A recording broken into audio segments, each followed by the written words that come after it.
Photo album जब मामी लाकर दादी को देती है तो निहारिका को लगता कि यही अच्छा मौका है राध्या और प्रथम के शादी की सभी यादों को मिटाने का।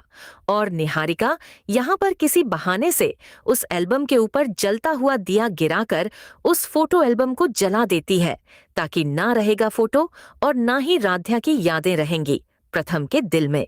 लेकिन अब निहारिका को कौन समझाए कि राध्या के ऊपर भगवान भोलेनाथ का आशीर्वाद है और वह राध्या अपनी यादों को इतनी आसानी से नहीं भूल सकती।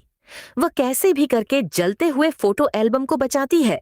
उस दृश्य को प्रथम दूर खड़ा होकर देख रहा होता है।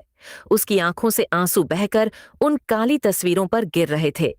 उसने बड़े ही जतन से जैसे कोई अनमोल खजाना हो उन जली हुई यादों को एक पवित्र लाल कपड़े में लपेटा और सीने से लगा लिया।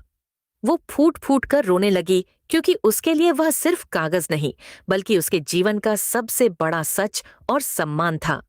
वहीं कमरे के पीछे खड़े प्रथम की नजर राध्या पर पड़ी। उसे अपनी आंखों पर यकीन नहीं हो रहा था। उसने मन ही मन सोचा, जिस रिश्ते को मैंने कभी दिल से स्वीकार नहीं किया, जिसे मैंने हमेशा एक बोझ माना, उस रिश्ते की राख को भी राध्या इतने प्यार और सम्मान से संभाल रही है। उसकी आंखों में यह दर्द, क्या वह मुझसे वाकई इतना जुड़ाव महसूस करती है? राध्या की इस निस्वार्थ ममता और उसके बिखरे हुए सपनों को देखकर प्रथम के कठोर मन में पहली बार राध्या के लिए एक अजीब सी कसक और सहानुभूति जागी। फिर कहानी में आया एक नया ट्विस्ट। अब क्या है वह नया ट्विस्ट जानने से पहले अभी इस वीडियो को एक लाइक करके चैनल को सब्सक्राइब कर लीजिए, नहीं तो बाद में आप लोग भूल जाते हैं। सीरियल मन अति सुंदर की कहानी में आगे आप देखेंगे कि कमरे में फैली जली हुई तस्वीरों की गंध अभी भी हवा में तैर रही थी। राध्या के हाथ कांप रहे थे, लेकिन उसकी पकड़ उस लाल कपड़े पर और मजबूत हो गई थी। जैसे ही उसने आखिरी जली हुई तस्वीर को समेटा, उसकी आंखों से एक आंसू टपक कर राख पर गिरा। वो आंसू मानो उन जली हुई यादों को भीगी हुई सांस दे गया। उसी पल दादी की छड़ी जमीन पर जोर से गिरी। ये क्या हो रहा है यहाँ? दादी की आवाज में हैरानी कम और डर ज्यादा था। निहारिका घबराकर आगे बढ़ी। दादी, दिया गलती से गिर गया, सब जल गया, अब तो कुछ बचा ही नहीं। लेकिन तभी मामी ने कांपती आवाज में कहा, गलती से? निहारिका, मैंने सब देखा है। कमरे में सन्नाटा छा गया। प्रथम की सांसें रुक गईं। मामी आगे बढ़ी और दादी के हाथ में मोबाइल थमा दिया।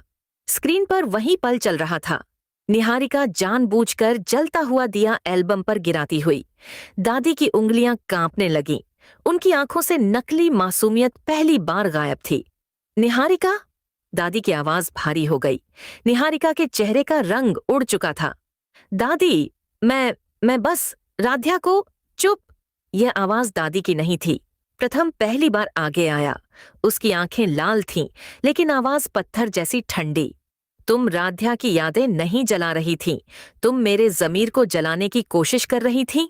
राध्या ने चौंक कर प्रथम की ओर देखा।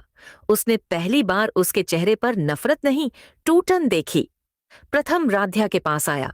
उसके हाथ से लाल कपड़ा धीरे से थामा और कहा, जिस रिश्ते को मैंने बोझ समझा, आज समझ आया कि उसका बोझ नहीं, उसकी कीमत मैंने कभी समझी ही नहीं। निहारिका पीछे हटने लगी। उसके सारे सपने उसी जली हुई एल्बम की राख में दब चुके थे। लेकिन तभी राध्या ने कुछ ऐसा किया जिसने सबको चौंका दिया। उसने लाल कपड़ा वापस अपने हाथ में लिया और शांत स्वर में कहा, प्रथम, ये यादें मेरी हैं और इन्हें बचाना मेरी जिम्मेदारी है, क्योंकि मैंने इस रिश्ते को निभाया है, भले ही आपने नहीं। उसकी यह बात किसी थप्पड़ से कम नहीं थी।